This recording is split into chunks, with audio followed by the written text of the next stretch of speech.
मेरे प्यारे कृष्ण भक्तों को मेरा प्यार भरा राधे राधे। आज हम श्रीमद् भागवत के पंचम स्कंद के प्रथम अध्याय में प्रवेश करेंगे, जिसमें महाराज प्रियव्रत के चरित्र का वर्णन किया गया है। राजा परीक्षित ने पूछा, मुने, महाराज प्रियव्रत तो बड़े भगवत भक्त और आत्माराम थे। उनकी गृहस्थ आश्रम में कैसे रुचि हुई, जिसमें फंसने के कारण मनुष्य को अपने स्वरूप की विस्मृति होती है और वह कर्म बंधन में बंध जाता है।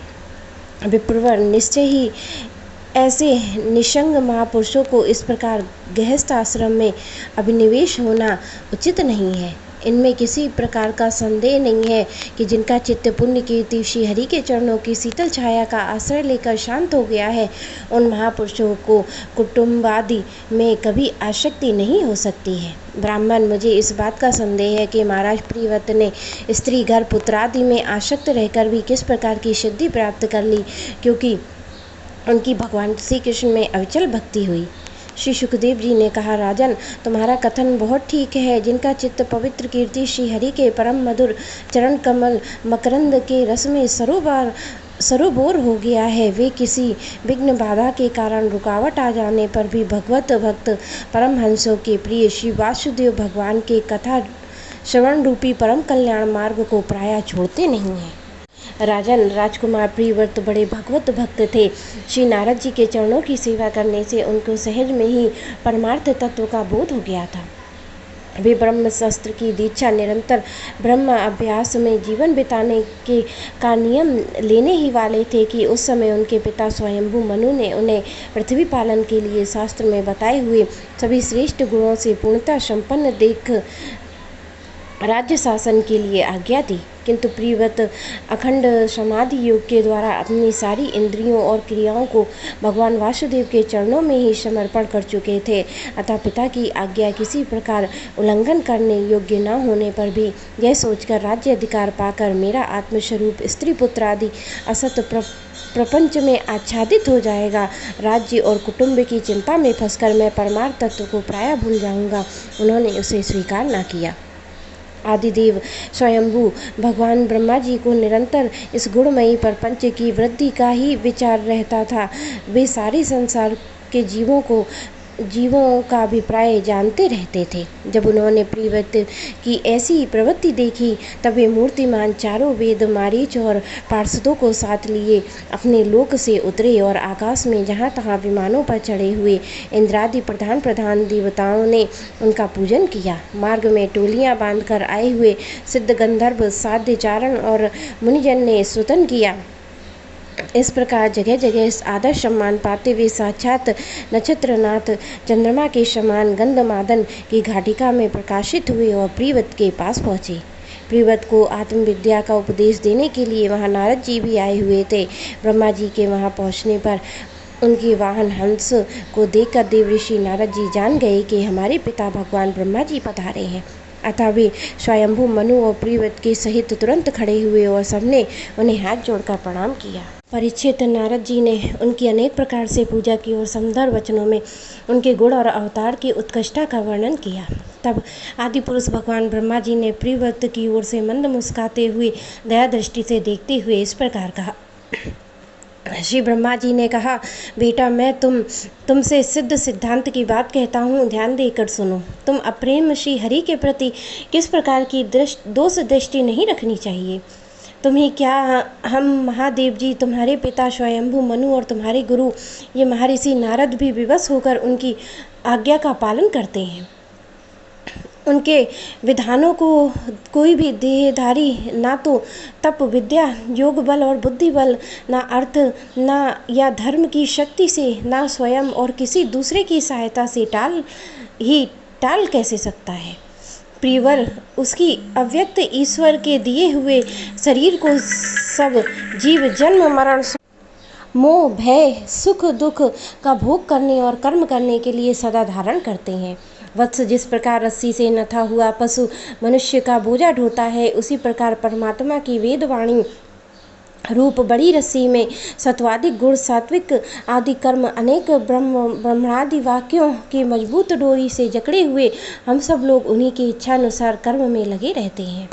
और उनके द्वारा उनकी पूजा करते रहते हैं। हमारे गुण और कर्मों के अनुसार प्रभु ने जिस योनि में डाल दिया है उसी को स्वीकार करके वैसी जैसी व्यवस्था करते हैं, उसी के अनुसार हम सुख दुखों को भोगते हैं और हमें उनकी इच्छा का उसी प्रकार का अनुसरण करना पड़ता है जैसे किसी अंधे को आँख वाले पुरुष का।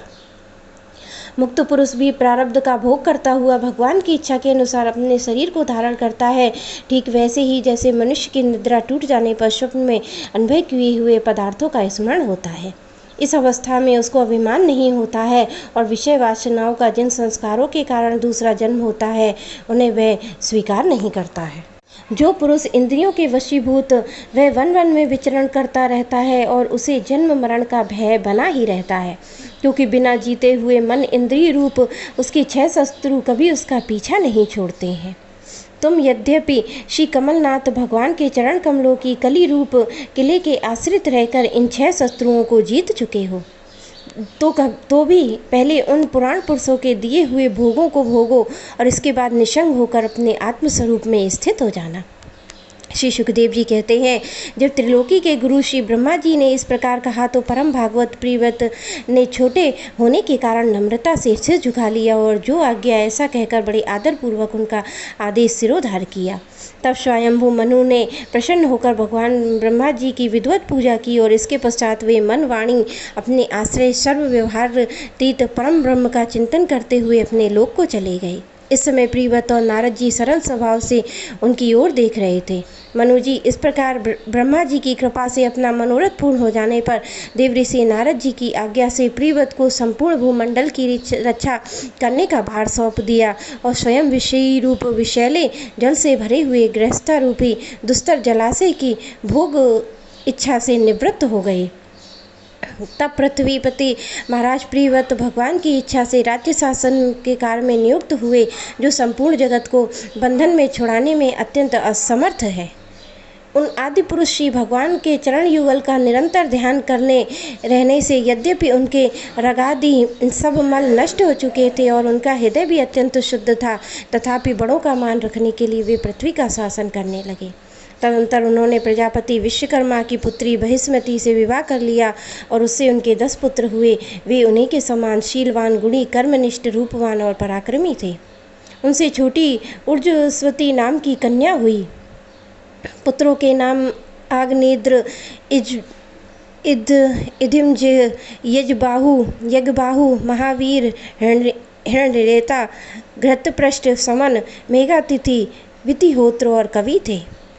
ये सब अपने नाम के अग्नि से के भी हैं। इनमें कवि और महावीर और सवन ने 3 नैष्ठिक ब्रह्मचारी हुए। ये इन्होंने बाल्यावस्था से ही आत्मविद्या अभ्यास करते हुए अंत में संन्यास आश्रम ही स्वीकार किया।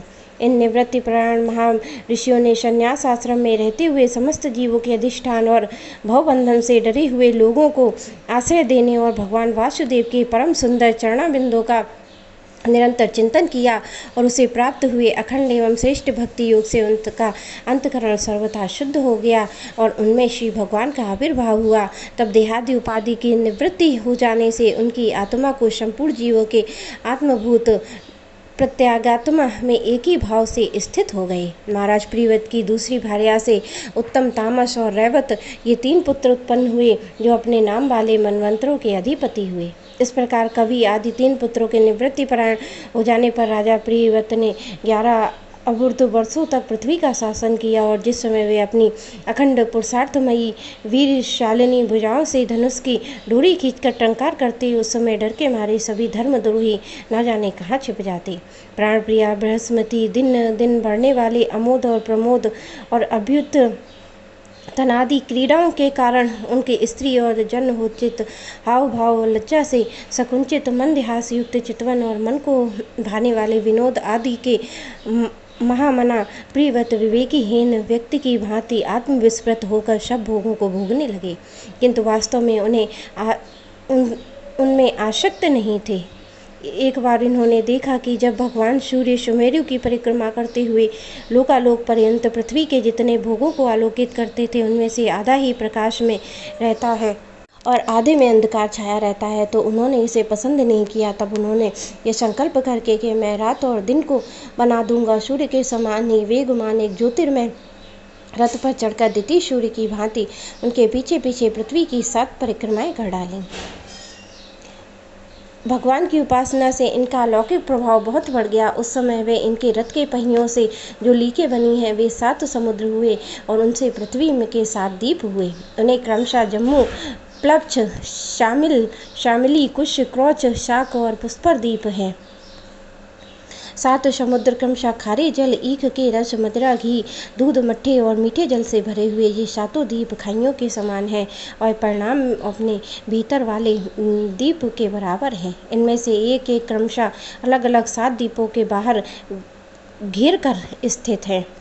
वैश्यमित्री महाराज प्रियव्रत ने अपने अनुगत पुत्र आग्नेद्र और इद्रजिह्व, यज्ञ बाहु और हिरण्यता, घृतपष्ट और मेघातिथि और वितिहोत्र में क्रमशः एक एक को उक्त जम्मू आदि द्वीपों में से एक एक का राजा बनाया। उन्होंने अपनी कन्या उर्जस्वती का विवाह शुक्राचार्य से किया। उसी से शुक कन्या देवायनी का जन्म हुआ। राजन, जिन्होंने भगवत चरणाबिंदु की रज के प्रभाव से शरीर के भूख, प्यास, शोक, मोह और जरा मृत्यु इन 6 गुणों अथवा मन के सहित 6 इंद्रियों को जीत लिया, उन भगवतों का ऐसा पुरुषार्थ होना कोई आश्चर्य की बात नहीं है, क्योंकि चांडाल आदि नीच योनि का पुरुष भी भगवान के नाम से केवल एक बार उच्चारण करने से तत्काल संसार बंधन से मुक्त हो जाता है।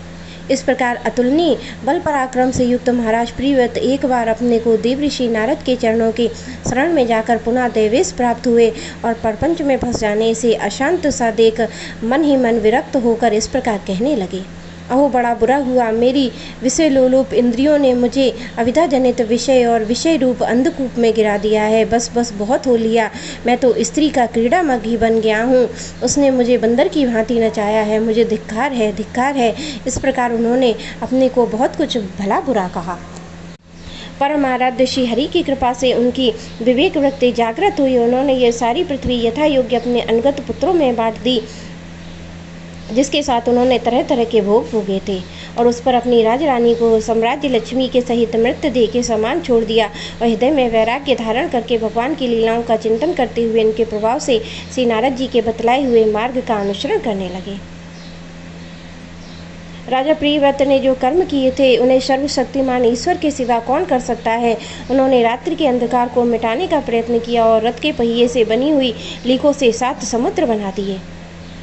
प्राणियों के सुविधा के लिए द्वीपों के द्वारा पृथ्वी के विभाग की और प्रत्येक द्वीपों में अलग अलग नदी, पर्वत, वन आदि सीमा निश्चित कर दी। वे भगवत नारद जी के परम भक्त थे। उन्होंने पाताल लोक के, देवलोक के, मृत्युलोक तथा कर्म योग शक्ति से प्राप्त हुए ऐश्वर्य को भी नरक तुल्य समझा था। मेरे प्यारे कृष्ण भक्तों को